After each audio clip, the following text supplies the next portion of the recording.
The nation of Syria is on the verge of complete collapse. Conflict and rebellion has erupted across the country. Masses of innocent people are being tortured and murdered. Syrian refugees are fleeing the country by tens of thousands. Their homes burned, their livelihoods extinguished, their loved ones gone forever. Desperation is growing and hope is fading. Behind me is Syria. This is as close as they'll allow us to get. Across that border, thousands have been murdered by the regime. And across that border, thousands and tens of thousands have fled with just the clothes they are wearing. What a very, very sad situation this is.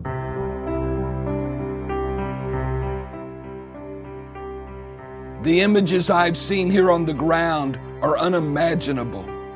I met children who were forced to watch their mothers raped and tortured, their fathers murdered, and their homes burned to the ground. They just stared, too shocked to speak or move. Thousands had been forced to flee for their lives, seeking any shelter they can find. I saw as many as 50 people crammed into one room. They've lived there for 9 months. Sickness and infection are spreading, and proper sanitation is next to impossible.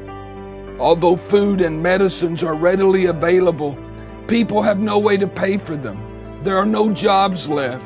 Children are forced to beg and steal, and women have resorted to prostitution in order to feed their families. These refugees have nothing left except the staggering reality of losing everything: their income, their homes, and the people they love. Today we're near the Syrian border meeting with many refugees who had to flee with nothing but the clothes on their back. This is Rami and Omar and Mohammed.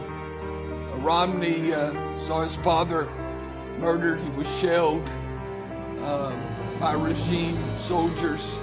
When he went to retrieve the body to bury it, he himself was shot 3 times in the neck and in the back.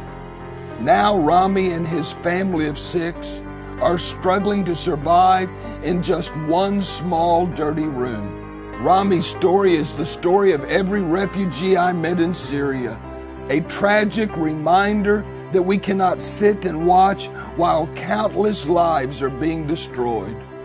It is not your choice to leave your country, and suddenly everything changed. Suddenly you see your children, they need a medicine, and you have nothing to do with it.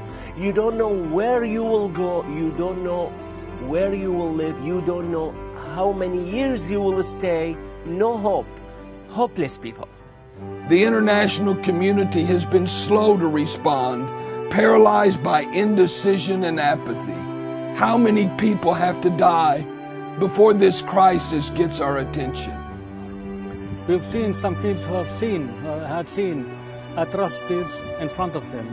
They saw their their mothers being raped in front of them. The father coming to help the woman and he's being killed. So you go and meet them and they're totally withdrawn. They won't say any word. They won't put on any clothes. And you don't need a psychiatric or a doctor to say that he's traumatized. World Help is committed to sending these life-saving necessities to aid Syrian refugees during this crisis. The need now is mostly for food, mainly milk for children, and some kind of medicine for the kids, and shelter for families. Our network of humanitarian aid partners are on the ground right now, ready to strategically distribute staples like rice and beans, flour and cooking oil, enough food to last for an entire month. This food will save thousands of lives. As I was handing out food and medical supplies to the refugees who had nothing, one man looked at me and said, "You are the first to bring us help. Our president kicked us out, but you have given us hope." I could barely speak. Those words said everything and reminded me of the thousands of Syrian refugees who have been forgotten and left without any hope. There isn't a second to waste. I refuse to stand by and do nothing. I need your help today. Thousands of lives depend on our response. We must act now.